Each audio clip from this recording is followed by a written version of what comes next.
Jane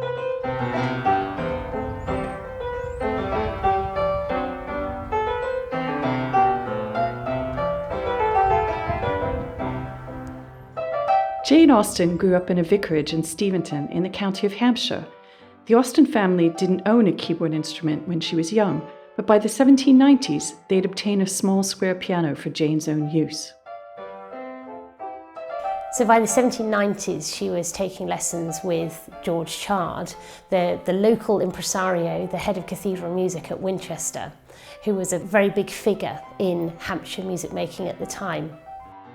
Jane Austen spent an enormous amount of time copying out music, very carefully written in a beautiful handwriting, and the clefs and the design of the music is completely unique to her.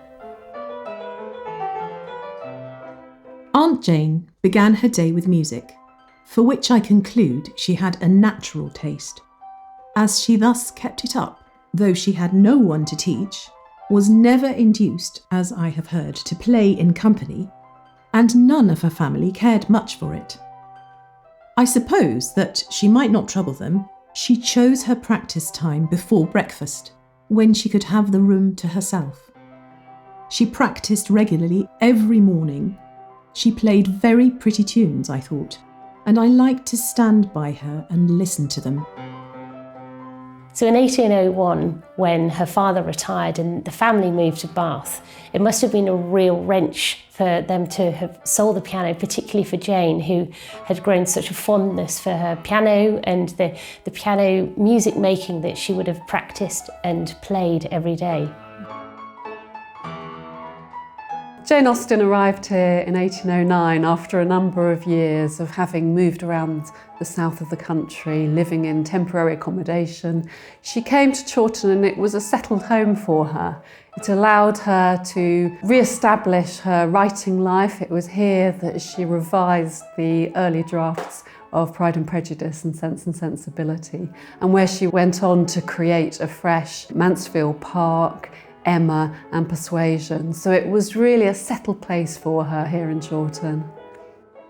So when Jane Austen moved to Chawton in 1809 and she was finally able to have a place of her own and really set her own stamp on a place, she was able to get her piano back and to buy a piano for Chawton.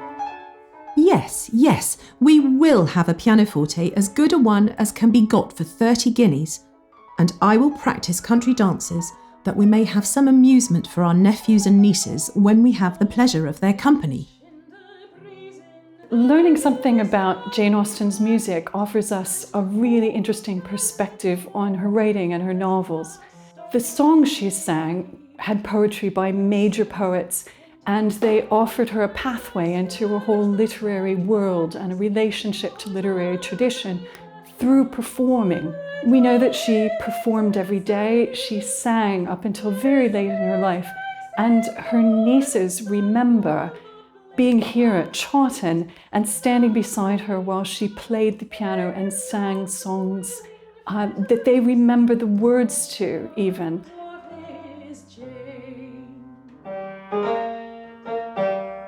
The Soldier's Adieu is a piece by Charles Dibdin. It's from one of his very popular entertainments called The Wags. And it dramatizes the story of a soldier leaving home, going away, not knowing if he's going to come back, and telling his beloved that her prayers will watch over him while he's in battle. Jane Austen copied this song herself in her music books, and she changed the words. So instead of saying the soldier's adieu, it becomes the sailor's adieu, thinking about her seafaring brothers and the way that they would have been away from home, fighting with their family, not knowing if they were going to come back. My aunt, Miss Jane Austen, had nearly left off singing by the time I can recollect much about her performances. But some songs of hers I do remember. One was Her Groves of Green Myrtle, Let Foreign Lands Reckon. 3 songs that her niece Caroline remembers her singing regularly at Chawton All are by major poets. One's by Burns, one's by Florian, and one's by Monk Lewis. And all of them treat the theme of fidelity and love over distance and time. Another was entitled Oh No, My Love No, or The Wife's Farewell. I believe from the farce of Age Tomorrow. I had a printed copy of this once myself ages ago, but the song I heard her sing oftenest was a little French ditty in her manuscript book. As a child, this was my favourite, and was what I asked for the oftenest.